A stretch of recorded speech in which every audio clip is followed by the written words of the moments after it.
Travel at low cost with points and miles. Credit card rewards bring the smiles. Many adventures, tales to be told. Make and save money, the world will unfold.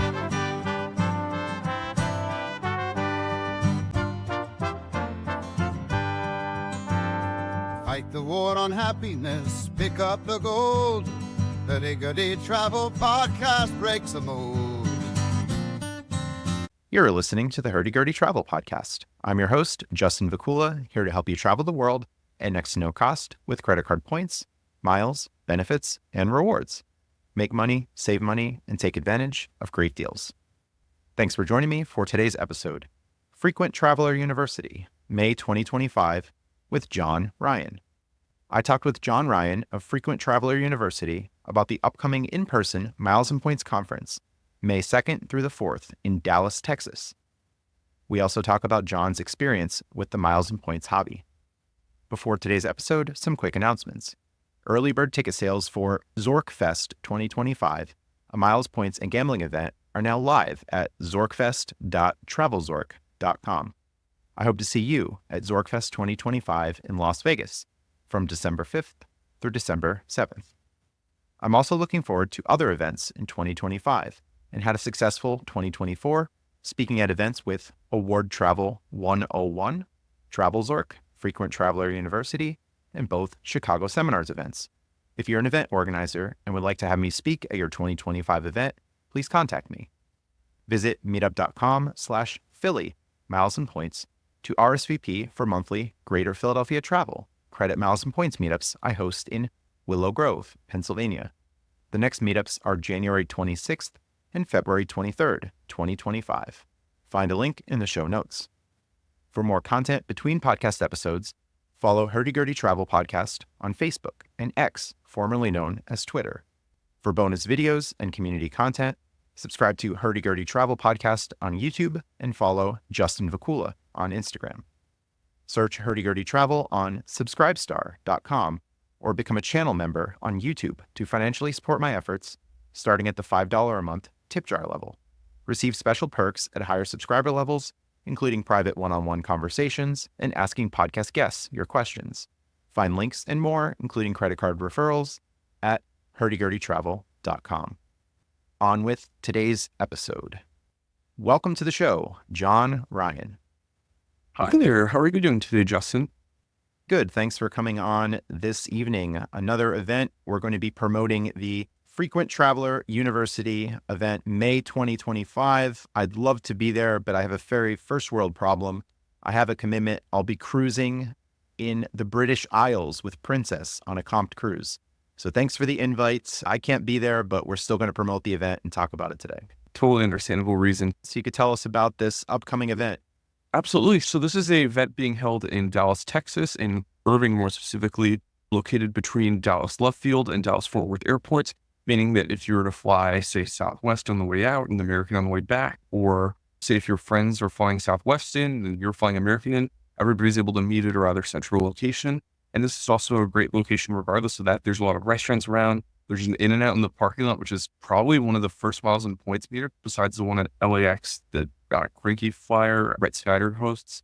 So it should be an excellent weekend with great weather on the first weekend of May. All right, great. And once again, the dates for the event. Absolutely. So it's May 2nd to May 4th. So it's the first weekend of May. No Easter, no other holidays are taking place that weekend. All right, May 2nd. So what's the first day going to look like? Yeah, May 2nd, we're going to be having at 2 p.m., we're going to be having a little meetup thing. We're working this out with our sponsor, Southwest Airlines.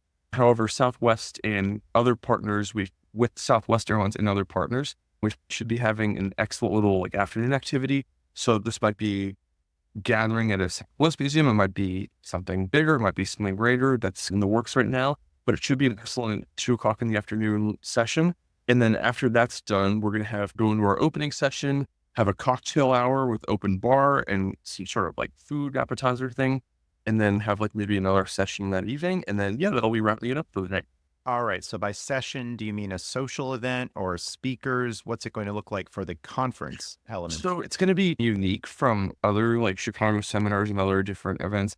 And so FTU, if you're not aware, is run by the same people that run FT events. So what FT events is, it's a kind of a more industry conference company. So we run the Loyalty Summit, which the Loyalty Summit is held in Chicago and London once in each city per year, as well as the Loyalty Summit CXM, which is the more business side of things. So CX comes up like customer service and customer experience, and that's being held in LA and Stockholm this year. And that's where kind of the more business people get together. And then there's also the Loyalty Summit in Chicago and London, where the more like airline people, say the heads of different loyalty programs, stuff like that, they all meet together. With those conferences, we've used a more unique approach to the typical conference session that you might be more used to otherwise with sessions, which is something called a hybrid keynote that we're going to bring in. So what that is, say the speaker speaks for 20 minutes, for example, and then that's followed by a session where for another 20 minutes, for example, where people in this, the attendees, they can ask both speakers and a small panel of experts questions about that topic. So say if you're talking about American Airlines loyalty points, or in your case, the phone army, you could be... Oh, we'll definitely get into the phone. Absolutely. So you could just ask and get answers from a field of experts, get answers from other attendees.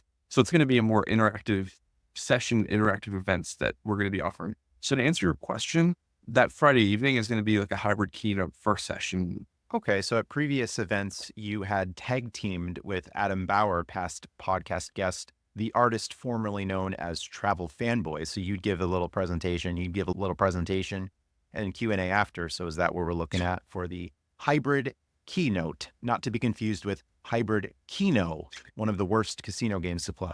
That's a really good point. And that's the idea that we plan to have, with just more time for Q&A, more time for discussion beyond the speaker, not just like a PowerPoint presentation. Okay, so more interactive. Exactly. Good. So we have some of that maybe on day one. And is day two scheduled to be a more seminar, conference, hybrid keynote format on day two? Yep, that's correct. So we plan to have most of the day be like a keynote thing. And then Saturday evening, we'll have something called an evening with FTU. It starts at around 1, but it's just going to be an evening thing we're going to bring in Tom Stuker. Tom Stuker, for those who don't know, is basically the world's most traveled man. He's traveled, I want to say at this point, 23 million miles. And we'll be bringing him in. We're going to bring in some other experts and travel experts that you might be familiar with. And they're going to just be discussing and talking about their experiences. And it's going to be a very fun event. And there'll be lots of talk about credit cards because, of course, the answer to everything is more credit cards. That's it. And for the an evening with FTU, it's an extra $49 off your ticket, or in addition to your ticket, rather. Okay, so talks about credit cards, talks about loyalty programs. What else can guests expect to hear about? That part is to be determined at this point, but it's going to have very heavy appetizers. So think of it basically as a dinner substitute. So you're effectively getting dinner out of it for the additional $49. And then also like an open bar for about an hour or two. And then for the overall sessions, it's going to be more like trivia games, more like interactive and more unique compared to our like sessions that will be held throughout the weekend. And you talked about possible outings on day one. Are you going to offer outings maybe on day 3 or after the event? Will there be group dinners off-site? Okay, so like to go over the overall schedule, so we're going to have 2 p.m. is an optional social event. So that's the thing I talked about with bringing in maybe our sponsor Southwest Airlines or bringing in another local Dallas area company. And then beyond that, we're going to be having, basically to answer your question, no, we're not going to be having a lot of special sessions, but we're going to be offering like lunch for both of the days. So you'll just be able to stay at a hotel for the whole weekend and not really need to travel out. Ooh, it could be its own summer camp. Exactly. For the parking lot in and out. Yeah, that's exactly it.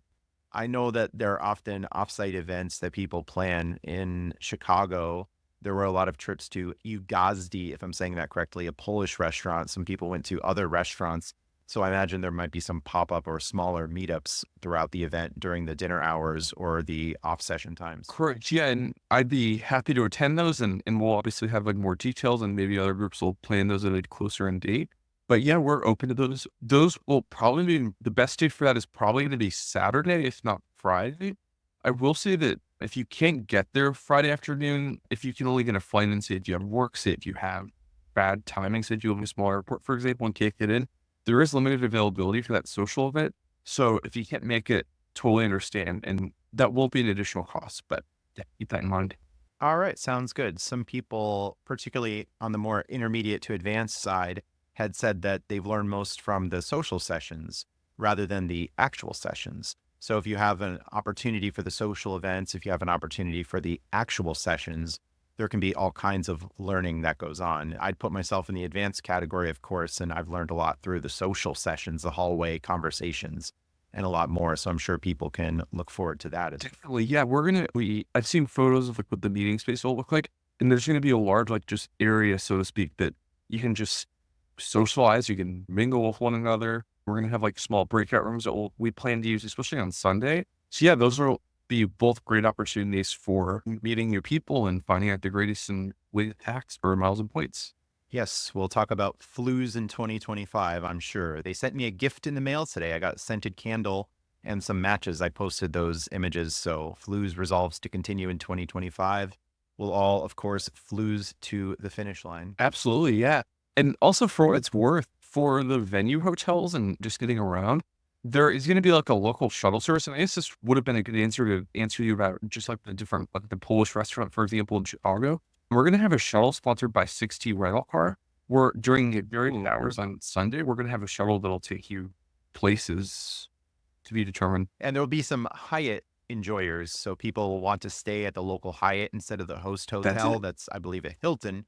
So perhaps you could take a shuttle from the Hyatt to the Hilton and get your globalist qualifying nights in, or perhaps use your Amex Delta Reserve Business Credit Card $10 rideshare credits per month, or the Amex Platinum Uber credits, or source your Uber gift cards from Costco at 20% off. I think at one point, 25% off even. You really have an angle for everything.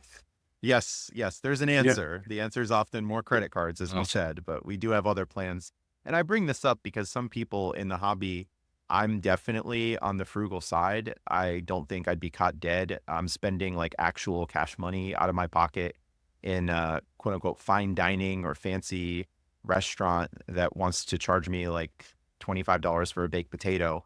But I feel that these events have tremendous value. Even if I have some incidental costs, even if I'm paying for the ticket, I learn so much from these, make social connections, and find it super worth it. Definitely. Yeah. And I can't tell you how many people I've met over the years at these conferences. And it's not just the fact that you're seeing the same people. There's also like people like, say, if I went to a meetup back in, I don't know, 2022 was, I think, my first like award meetup. Say if I was at that event and then all of a sudden I show up at the Chicago seminars this year and I'm like, oh yeah, like it's been 2 years since I've seen you. Like, those kind of connections that you make are just really awesome. It shows like the true power of these events.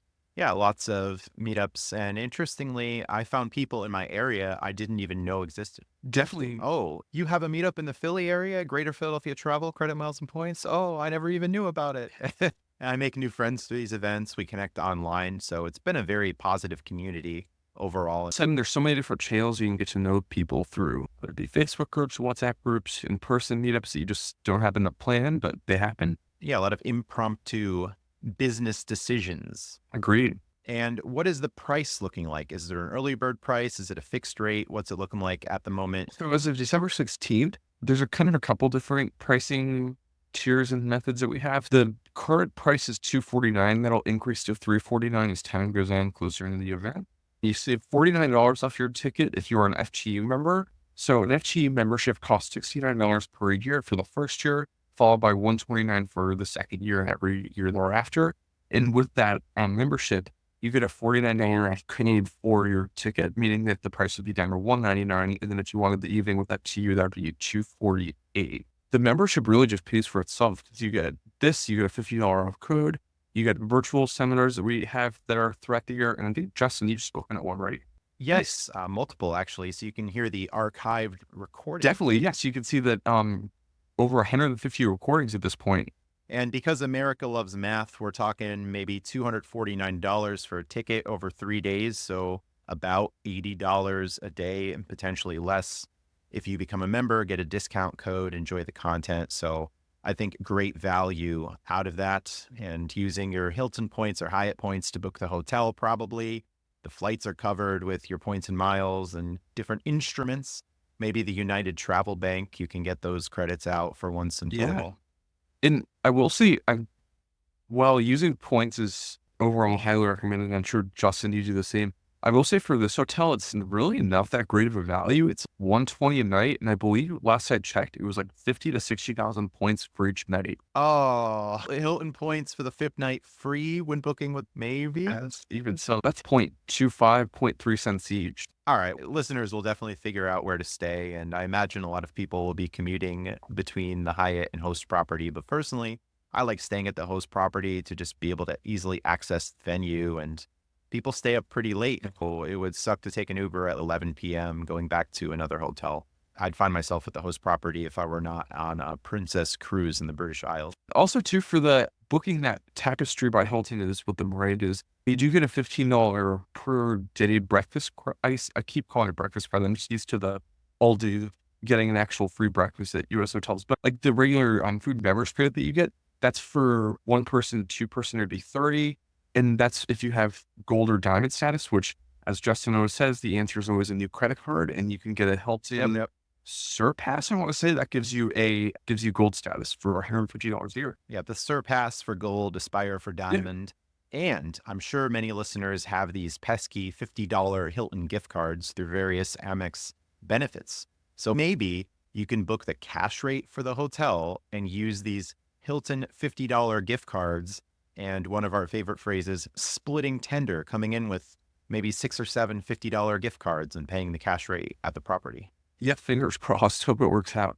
We're a Hilton property, but we don't accept Hilton. Yeah, cashier's making up the rules. All right, and the URL, where can people find more information about the event? So we've migrated everything over to ft.events/FT University. So again, that's like foxtrot.tango.events/FT University. Okay, and if people Google Frequent Traveler University, that should be easy for them to find. So people will sign up, people have the date, the time, location, price, all sounding very good. Can we go into more of the speakers? A lot of them I've met before. So we'll have Ariana Ermanduel. She's from Afghanistan originally, and she's also traveled around the world, which as a female I know is definitely a kind of a different experience than males might experience. She'll have some excellent perspectives on that, as well as just general like point related stuff. We have Adam Bauer, who everybody loves. He's from Cheapskate Vegas, also known as Bauer Power Hour on X. We have Dave Canty from Built Rewards, so he's an executive there, if you will. We have Brian Cohen, who's from Award Magic. David Feldman, who's one of the people behind Loyalty Summit and the different B2B events. Peter Graybergs from CBS, one of the travel editors. We have Marshall Jackson. He's an expert on cruises and is a boarding area contributor. Jamie Lourdes, also behind the FT event umbrella. Seth Levy from Step Up. He's a phenomenal Frontier Airlines expert. So if you have any questions about that, he's the guy. We have Troy Leo from Pointia. He's the founder of the company, and he'll be there to answer any questions about that. We have Rudy Loxa he's a travel journalist, used to work at PBS. So he's a great guy for anything related to that. We have Chris Rawson, Bridget Blaise Chamay, also from Pointia. Ryan Smith, he's visited all 197 countries. Tom Stuker, Bart Welch, then also co-founder of Pointia. Clint Henderson from the Points Guide, Trevor Mountcastle, the Travel Stories, as well as Tom Kim, Morty Paz, Creighton Miller, and then Tommy Danielson and Scott McCartney, the former Wall Street Journal columnist. Great. A long list and perhaps more speakers incoming, or is it finalized? What's it look like? Yeah, we're working through that. We were almost done with the speakers list, but those are our current ones at this time, and we hope to grow the list to be even more. And if a listener wants to be a speaker, how can they propose to be a speaker? What's that process? Yeah, just send me an email. My email is john@ft.events, and I'd be happy to take a look. Adam Bauer, he was a past podcast guest, and we both presented on many casino topics at different events. He claimed that I had the advantage at one event because I presented first, then he had to present later. So this time he's going to be the sole casino presenter, I imagine. So he wins this round. Yep, you got a point there. So slate's equal now, if you will. And we'll see what kind of hat he's wearing. I have my hat from Flues with the gold coin. And pretty soon I'll have a Hurdy Gurdy Travel hat. I used to have one some time ago, but the quality wasn't so great and it deteriorated. So a new one is coming. I wonder what hat it will wear. I guess probably the Bellagio one. You really can't go wrong with that. Brian Cohen from Award Magic. I recently met him. He came to one of my in-person meetups in Willow Grove, and he was also a past podcast guest. So lots of good from Brian Cohen, the real Brian Cohen, or maybe a secondary Brian Cohen. Yeah. The jury is out on Is he from Philadelphia? I wasn't sure where he's from. Philadelphia area. And Carissa Rosson was also on the show. She presented at ZorkFest recently. I believe she presented in Chicago as well. So she's definitely rounded the circuit, writing, freelancing for many sources. So yeah, lots of knowledge in the speaker's bureau for sure.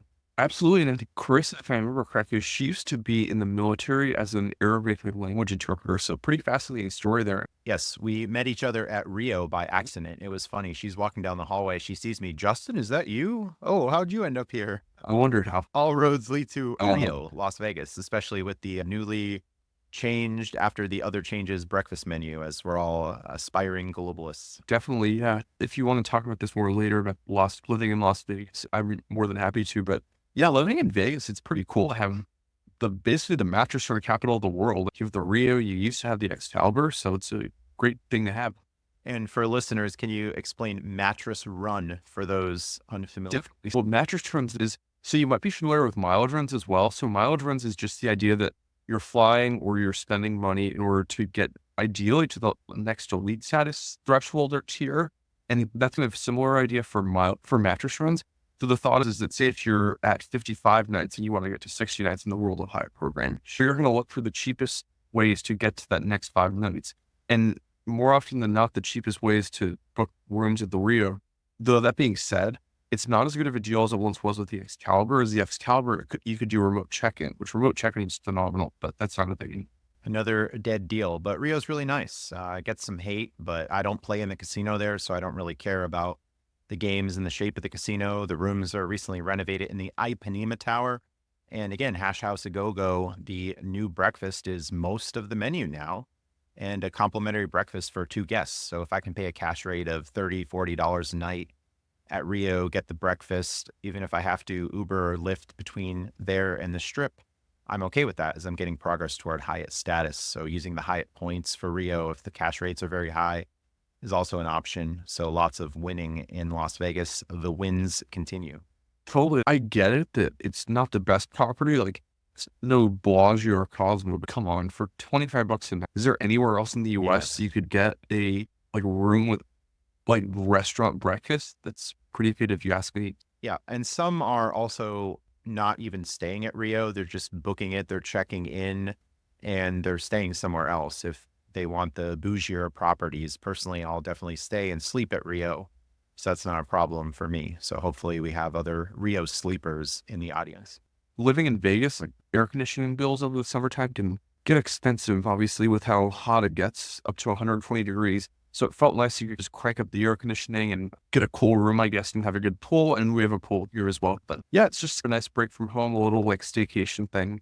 And the rooms are fine. I mean, the beds were comfy enough. The hallways were quiet. So no complaints. Sounds good. Anything else about the event that we haven't shared that you'd like to bring up? Not this time. Just stay tuned. You can book tickets whenever you want.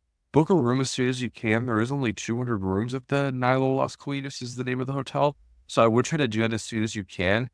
Room rates are around $120 to $130 per night. I will say that since this might be a popular event, it will be a popular event as long as things go right with all of our great speakers. Booking those rooms early is definitely imperative, if you ask me, just because otherwise, we might be faced with high room rate. And if you book in advance, you have the fully cancelable reservation, is my understanding. Definitely, yeah. Don't book I think it's an honor sale or a just pay now rate. Book for Hilton Honors, either book an honors discount, which is the regular S flexible, but a discount for being a Hilton Honors member, or book a semi-flex. It's a little bit a longer cancellation window, but still flexible. Yeah, if you're on the fence about, I think I can go, maybe I'll go, you can always book those nights. So don't wait until a week or 2 before the event and, oh no, everything is sold out. You could have booked in advance and it'll be okay. If you have to float a little bit of Hilton points or an advance deposit or whatever happens to be the case, it should be all right. Very good. So we'll shift on to you. When looking at your Facebook profile, I see you were born in 2007, so maybe you're one of the youngest active people in Miles. Yeah, I'm a senior in high school at the moment. I'm this is actually a semester exam week, so not too stressed with the classes, exams that I'm taking this week. But yeah, it's definitely unique. So just managing school while managing this stuff, like obviously I'd like to do this full time, but that's not possible at the moment. But it's been definitely a unique journey. I think this has provided me with a lot of cool stuff. Like in high school, the school that I go to, we book a lot of trips. So for a club that I'm in, we're going to Boston in January. And I was the one that was behind booking all the group stuff, booking all the hotels. And it's become a great skill for working for FT events. And yeah, it's just provided me a unique perspective on things compared to everybody else. And how did you find out about the hobby? It was really pretty straightforward. I started when I was around 11. Back then I had not much of an interest and I didn't know much about using points, but I've been traveling to my grandmother's house since I was like 1, and I've been accumulating Delta Sky miles ever since. But for hotel stuff, I started back when I was 11. That's when I started getting more hardcore into things. We used to book Hotwire for all of our hotel stays. However, I just had enough of that. We ended up in some not so good hotels, one of which has become a homeless shelter in Denver, Colorado. Because of that, I looked at alternatives and we started doing like Hilton Honors program. And then eventually I moved on to the World of Hyatt program. And my origin story was listening to the Gambling with an Edge podcast that's now largely inactive. They had a guest who was talking about Doctor of Credit, talking about sign-up bonuses, bank account bonuses. So I went down the rabbit hole as I found a lot of mix between gambling and miles and points. But I had wished that I had the memo when I was 11. I was in my teenage years. How did you get the memo? How did you figure out that, oh, actually, it's really smart to sign up for multiple cards? Or in your case, hey, Dad, sign up for some cards. I'll help you manage the account and walk you through this.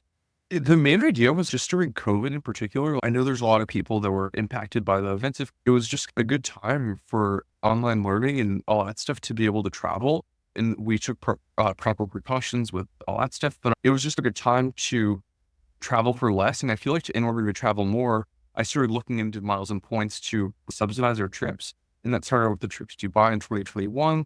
I'm just using different hacks to it. Or in World of Hyatt points, like from that stay, for example, we got a list stay for it. It was $1,000 stay, but it was 10 nights in a suite at the Hyatt Regency Dubai. We got a category 1 to 4 free night certificate plus another 12,000 points. So obviously that's a huge return on such a short stay. A lot of these experiences wouldn't be possible or cost effective to use cash. So using credit to generate spend, to get all these points and miles, to get these welcome bonuses, to have multiple cards really ramps it up. Absolutely, yeah. And without credit cards, I don't think we would be where we are today. For example, back in 2021, I had my mom open up an Amex Platinum card. And with that one sign-up bonus, which was, I think, 125,000 membership award points, we're able to go to Europe round trip and economy plus a second side trip. Yeah, Europe round trip and economy with Virgin Atlantic on the way there, KLM on the way back, and then another trip to Israel with economy on the way there, premium economy on the way back. And then finally another trip this past winter break using Air Canada Aeroplane points for one person flying home from Lisbon, Portugal to Las Vegas. So as you can see, you can really stretch these points really far if you know what you're doing. Yeah, people talk about these trips as once in a lifetime trips, or, oh, we can only do this once every 4 or 5 years. And I think they're just doing it the wrong way. That if they did the things that we did, even at a low level of maybe just a few cards a year, of course, I always encourage more, but even at a low level, there's tons of value to be had. And I think going for the low hanging fruit of the sign up bonuses, the easy spend opportunities, there's so much to be had from this. Definitely. And I know there's a family friend of mine, and I've heard him say, like, all I'm going to use ever is my Southwest card. But at the same time, it shows that people are just really stuck in their ways. And there's also that perception by credit card companies, like Delta Sky miles are the greatest currency out there when they're really not. Do a little bit more than that and put a little bit more effort than that, you can really get an excellent return off your miles. Yeah, some people I talk to, I say, hey, you have some bigger expenses coming up.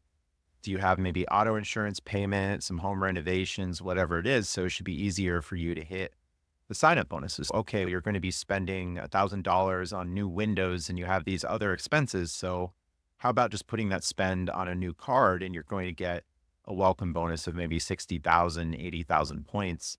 This is quite a rebate. So rather than just using that Southwest card, getting 1x miles, why not work on a new card, get some new bonus categories, new benefits, a big sign-up bonus, and much more. As you said, say a different credit card that doesn't give you 1x points, use probably the best example is either the Capital One Venture Card, which is a $95 annual fee, or the Chase Sapphire Preferred, which is also like a $95 to $100 annual fee. You'll get 2x points, which is far better than one a platinum card would offer, for example. So just knowing this card there for airfare and this there for dining, that can really go a long way. And how is it for you managing the different accounts? I hear this as a criticism of, oh, it sounds like too much hassle managing all these accounts. I'm juggling credit cards. Oh, it sounds like a lot of effort and too much organization. I do everything mostly mentally. I know it's really bad and it's probably cost me a little bit here and there, but yeah, it's just going through my email. I feel like with how many, do you ever find this to be a problem with how many emails or just junk you get from like airlines, like upgrade this, upgrade? Do you ever find that to be a problem? I got an email from Fontainebleau to bring in the new year and stay in a special suite for prices starting at $5,000. So think, oh, I was hoping for a lower price or some kind of offer. So like I could open an email, and some I just don't even open. But if it seems like potential, I'll open it. But I'm usually multitasking when I do this. I'm working on something. I'm just waiting on lunch. So it is a little bit time checking emails and updates, but it's very little effort to just click a button and then just move on to the next. Yeah. And I feel like at the same time, then too, those like they're almost reminders for me. If I see that and go, Rhea, didn't I book that at XYZ thing? Like it just serves as a good reminder, like to just get that out of the way. Say if I cancel something, I'm usually pretty good at not canceling flights. Like flights are pretty firm with like our dates and we keep those. But yeah, for hotels, I'm always like juggling things. So I think just like checking those apps, particularly like my main two chains are pretty much my only two chains are on Hilton and Hyatt. So just checking those apps a lot, checking the account balances, and you can just get good at that. We are fans of a Word wallet on the Hurdy Gurdy Travel Podcast, but not everyone's going to use all apps. Some people are more old school with paper and notes, like past podcast guest Heidi. So I say, Heidi, if that works for you, that's okay. But we can also use Google Docs. We can use spreadsheets. But I think the problem of people on the fence about this or skeptical about the hobby is that they're looking at the final product of what I'm doing and thinking, oh, I can't just start there. But nobody's ever suggesting, hey, day one, sign up for 10 credit cards. It's sign up for your first card, work on that, and you build up over time. How the first card works, you have the login, you have everything set up with the payments. You could even just check all of your accounts once a week and make your payments. Some people put stuff on auto pay. I'm not a fan of auto pay because I have multiple bank accounts and different monies moving around. But you start with one card and you build up over time, and you know it. It's like learning chess. You're not just going to start in these complex situations. You're going to learn the basics of the game. And over time, then you become a skilled player and you find that the effort was quite worth it. And in Miles and Points, when this is giving me 8 complimentary cruises next year, I'm going on so many trips. I've already gone overseas to Italy, to Greece. I've gone to Hawaii, Alaska, and so many places I never would have paid. I never would have paid out of pocket a full price to go to these destinations. So unlocking this travel has been really life-changing. And I don't even work full time. I quit my job. I've been out of traditional work for years, relying on Miles and Points as a main source of income. Yeah, even at a lower level, as I mentioned earlier, some people might only take a handful of trips a year, maybe even 1 or 2. And some even focus more on the cashback side, which is fine for those who aren't traveling as much. Or some are taking a hybrid approach. So you can customize this to what you want to do. It doesn't have to be all travel. It doesn't have to be all cash. You could determine what's important to you, what you value, and make it happen. And I think too, the travel experience is greatly upgraded with the statuses, as you mentioned, with Hilton, getting extra food, getting room upgrades, getting flight upgrades in many cases. So it's not only traveling at low cost, but it's traveling at low cost with good experiences and upgraded accommodations in many cases. Yeah, agreed. And also too, if you travel to Asia a lot and Europe also to an extent, the experience you're going to be getting in the US with, say, like a food and beverage credit, yeah, that's nice to have. And you might get an upgrade here and there. But when you go to Asia, like the upgrades you're going to be getting, especially as a Hyatt member, but also a Hilton member, it's incredible. My mom and I moved to China over the summer and I speak Chinese. I've been learning it for 3 years in high school. I've gotten to, I'd probably call like a 6 out of 10 for fluency and whatnot. But like the hotels that you see there, they are jaw dropping. Like they're incredible. Like the We got upgraded to a hotel in Suzhou, China, which is a smallish city, population 10 million. You probably haven't heard of it. It's a city located outside of Shanghai. It's a category 4 Park Hyatt. And we got upgraded to a Lakeview suite with just the most phenomenal furnishings. It was incredible. You're not going to be seeing that in the US as much just due to how many globalists there are. But the experiences you're going to be seeing internationally are pretty incredible. Nice. Lots of experiences, lots of variety. It's not just one airline, one destination. I go to Vegas a lot, but I'm also going on a lot of other trips as well. Yeah. And still lots of value in Las Vegas for sure. You mentioned Rio. Are there other properties or other things that you look to in Vegas as being good value? So unfortunately, and we are talking about this before we started recording and out on how some people feel, I'm not naming names here, how some people feel that value of Vegas is diminished over the years. I will say that I agree. So the thing is, there's still some value to be had off Strip. South Point's probably the greatest value these days. I find their food and beverage options to be pretty affordable. You can get good comps for the most part. They still have a poker ring, just a nice casino, good rooms, a lot of good service. But on the Strip, it's really not hard to find good food, good cheap eats. For example, the Ocean One, which is a really popular value restaurant, they had really cheap entrees, I think $5 to $7 for the quesadillas, mac and cheese, etc. That place just went out of business within the past month. And that was a huge blow. There still was like In-N-Out and Shake Shack to a degree. But I just went to the Strip with my dad and my uncle over this past weekend.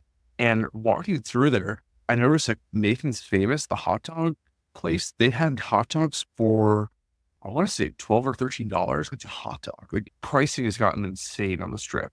Yeah. So my rebuttal then would be that Vegas is expensive if you don't have a big game plan going in. That if we could utilize the Hyatt points at Rio or pay the low cash rates, we have the statuses that we get through earning.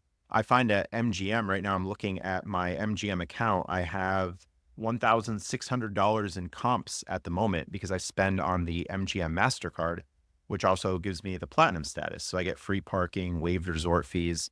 I don't think many in the audience will go for the high level of platinum status with the credit card spend, but gold status is very achievable as you only need 75K tier in a year. And a lot of the spending on this card is going to give you 2x and at certain times 3x. So very easy to accumulate comps with MGM and also status to stay at some of these Strip properties that are very low rates. Or you mentioned earlier, the phone army that quote unquote playing the My Vegas games will get you 2 comp nights and a lot of food discounts that you can stack with the comps. So I've been going and using the 20 off of 40 rewards, the buy one, get one rewards, and picking up $75 to $100 in free play every trip, just through these silly mobile and browser games that I'm hardly paying attention to. But I could just set them up, be in the lobby, auto spin the games, and it's very easy. For sure, yeah. And I think there's a lot of value in Vegas on the mid-tier properties, at least on the MGM side of things. Mandalay Bay is phenomenal in my opinion. It's with the luxury middle tier one. The whole complex is great. I'd recommend staying there. Luxor, also the best value one by far. It's a lot better than Excalibur, especially if you can get into the East or West Tower. I think under a new name now that I can remember it, Golden, right? Yeah. But anyway, that's a really good property. Excalibur is decent. New York is good, especially if you have a T-Mobile Arena that you want to attend. MGM is good. I think they're going to be renovating the rooms too in the near future. And then you have Park MGM, which is also quite nice. Oh, I wasn't there for Monte Carlo, but I do really like Park MGM with the central location. You could just hop on the tram, go to Aria, Bellagio very easily from Park MGM. And it has a lot of the My Vegas restaurants, Best Friend, La La Noodle. So lots of good options at Park MGM. And then just going next door to Aria, using the tram to get to Bellagio, even more restaurants and more opportunities. Yeah, and with Park MGM being smoke-free, I think that is a huge value add if you don't smoke. And then it's unfortunate in the past years, Mirage has gone. I think that was an amazing property, a great pool, just very easy to get around. But with that being said, it's going to be hopefully something better next years. And with the Caesars property, I know many listeners have been floozing to the finish line with the Wyndham business card. So they have many Wyndham points that they could transfer to Caesars. And in 2025, I'm going to be staying at the Wyndham Desert Blue. So for a weekend, I think it was around 8,000 or 9,000 Wyndham points, which is very little, especially when the sign-up bonus was 60,000 or so points when I got it. And then you're earning 8x on fuel coding purchases. So on the weekend for 8,000, 10,000 points, whatever it is, that's really good if the points are valued at 1 cent per. Yeah, that's a decent location. Like I just looked it up now. I thought that was like their corporate building for a long time, but yeah, that's a good location. You're right by the Rio, which is not the greatest of all locations, but you could use your rideshare credits and get over to say fashion show, Caesars from the back. And Caesars, I talked in a previous episode with co-host Darren about getting Caesars Diamond status now that Wyndham is taking that away, the war on happiness once again. No more free Diamond status. Now you actually have to play.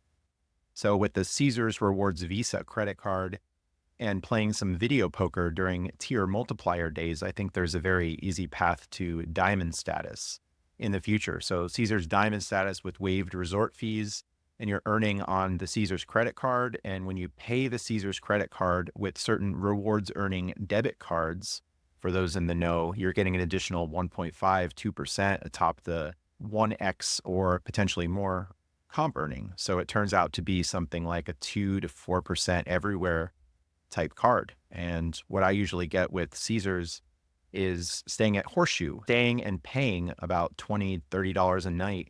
So $20, $30 a night, no resort fees. I think the MGM MasterCard and the Caesars Rewards Visa is looking really strong in 2025 when the status matching game has really changed. It's definitely going to be an interesting year next year. I think Venetian might be. They have a status match. Hopefully that'll get better as time goes on. Yeah, I got a grand prize of $15 in free slot play. No return offers, nothing. So it wasn't like Win Las Vegas of, hey, we're going to give you this $150 birthday comp and get some free play and maybe come back and stay 2 nights. So we've been really spoiled in the status matching game getting some. I guess it doesn't help. I think Venetian is now owned by, I want to say, Apollo Global Management. As a consumer or a guest, they're probably not going to be offering you the best comps. And Venetian, historically, listeners in the comments, you can correct me if I'm wrong. I think they started the trend of 000 roulette, one of the worst casino games that you can play. Not good, and that's spread across the strip. So plague of 000 roulette has spread. And some casinos try to be sneaky about it as they have the casino logo on the felt, and it doesn't necessarily look like a triple. That's sneaky and very Vegas to do. And with gambling, of course, we encourage you to gamble responsibly and learn the games before you play, and play good games, of course, is what I recommend. I have many instructional videos on YouTube teaching blackjack, and I'm going to create some instructional video poker videos as well, because I think this is the future in 2025 for earning the tier statuses, as there are some ups and downs with gambling. So miles and points people get really, oh, I don't want to lose money. Oh, I'd hate to lose this day or that day. But of course, we're in it for the long game. The math works out over time. America loves math. And when considering these tier opportunities, cruise opportunities, and much more, the gamble is definitely worth it. As some say, no gamble, no future. And how do you say that in Chinese? No gamble, no future in Chinese. Zhou meiyou wei lai. All right. Listen from some other Chinese listeners to see if you got that one there. But yes, some ups, some downs in gambling, but the math works out over time. And of course, we're in it for the long game, not about what happened yesterday, this week, this month. It's nice to have the wins, of course, and it can feel bad to have the losses, but you have to be not results-oriented, process-oriented. And in the long run, you're making smart decisions. They're going to work out over a larger sample size. So trust the math, trust the process. One thing that I am jealous that you have on the East Coast that I wish we had here in Vegas, Wawa, something I miss. Ooh, yes. And Wawa often sells the online gambling gift cards. So that's another benefit of Wawa. Some of them coding as fuel if they have gas pumps. Pretty cool. 8x Wyndham Business at fuel pump and gas/fuel coating Wawas. Smoothies, sandwiches, anything that you want. Pretzels, the double pretzels. Gotta have a Wawa. But there's fierce competition.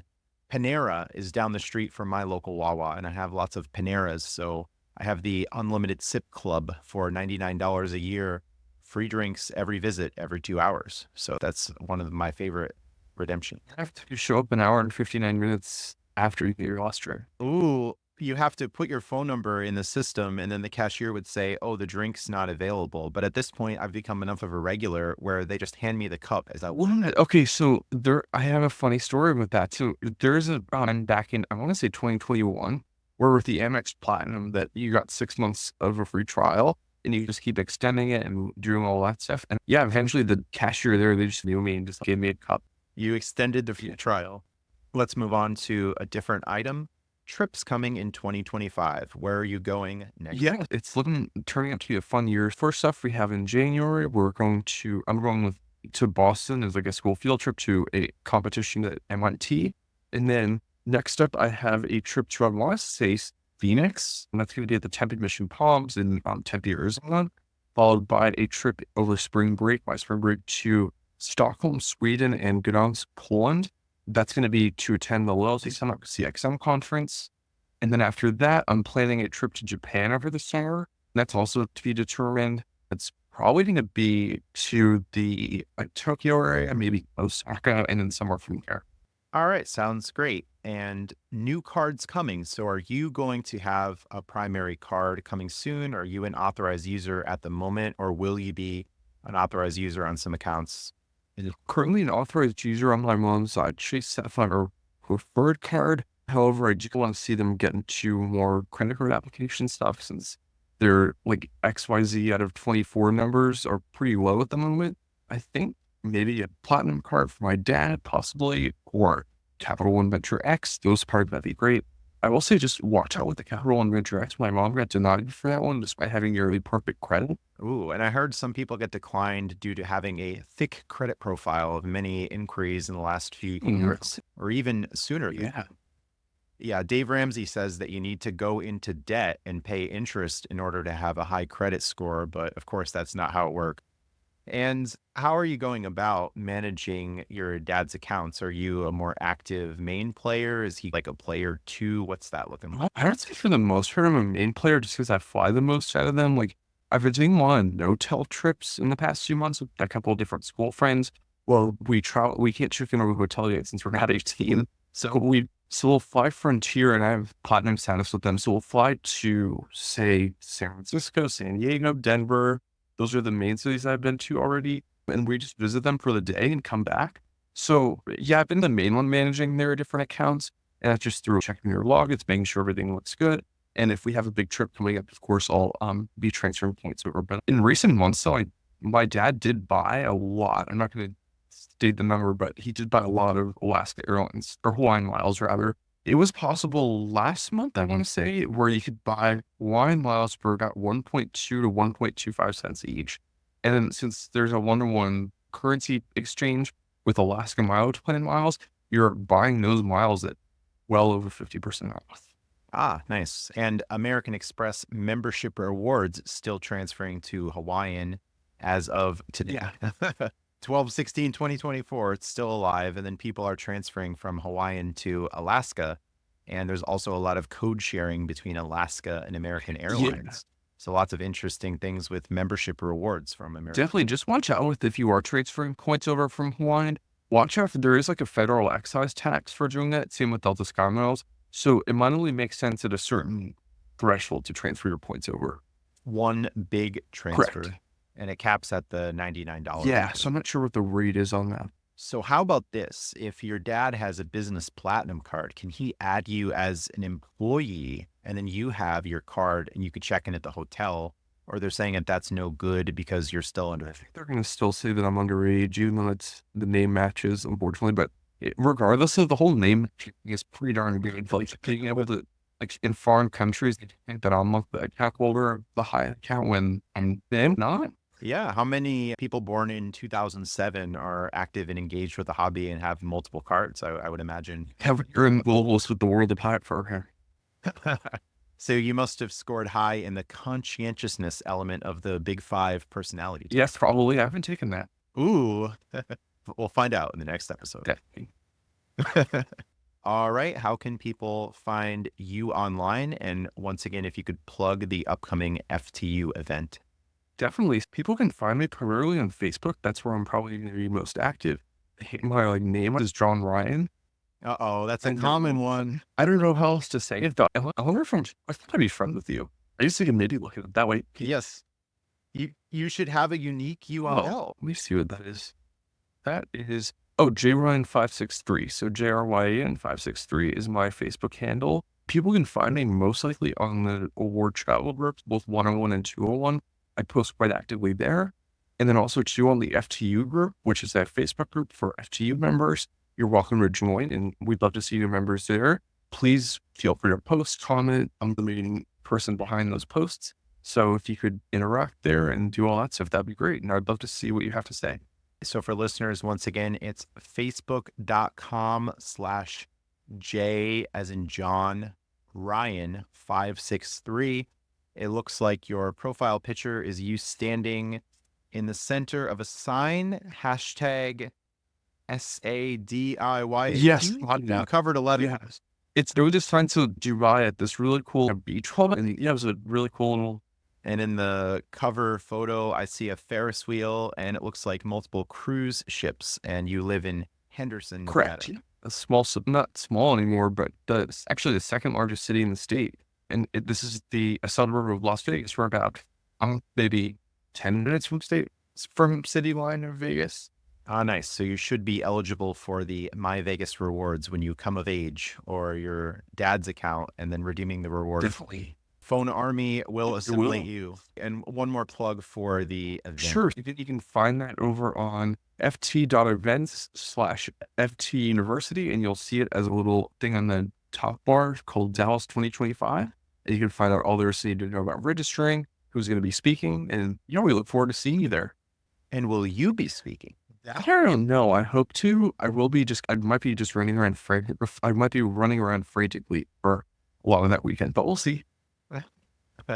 People can still meet you at the Totally. either way. Love to meet you. Anything else you'd like to? No, it was great to be on here, and thank you so much for having me. Thanks for listening, and stay tuned for future episodes. Early bird ticket sales for ZorkFest 2025, a miles, points, and gambling event, are now live at zorkfest.travelzork.com. I hope to see you at ZorkFest 2025 in Las Vegas from December 5th through December 7th. I'm also looking forward to other events in 2025 and had a successful 2024, speaking at events with Award Travel 101, Travel Zork, Frequent Traveler University, and both Chicago Seminars events.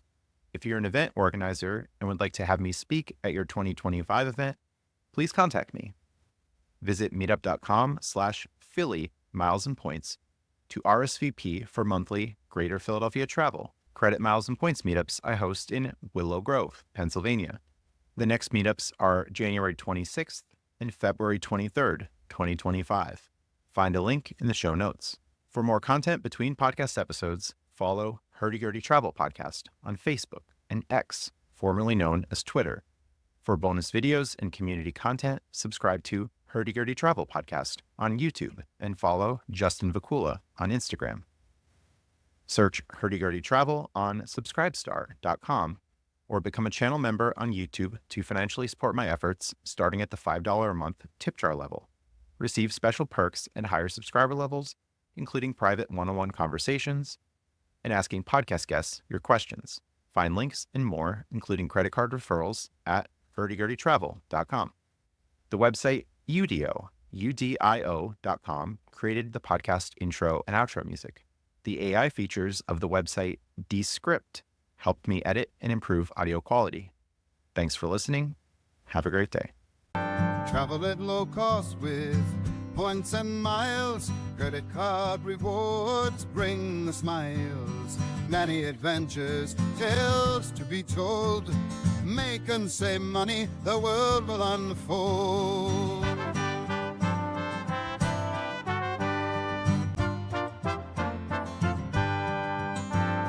Fight the war on happiness, pick up the gold. Hurdy Gurdy Travel Podcast breaks the mold.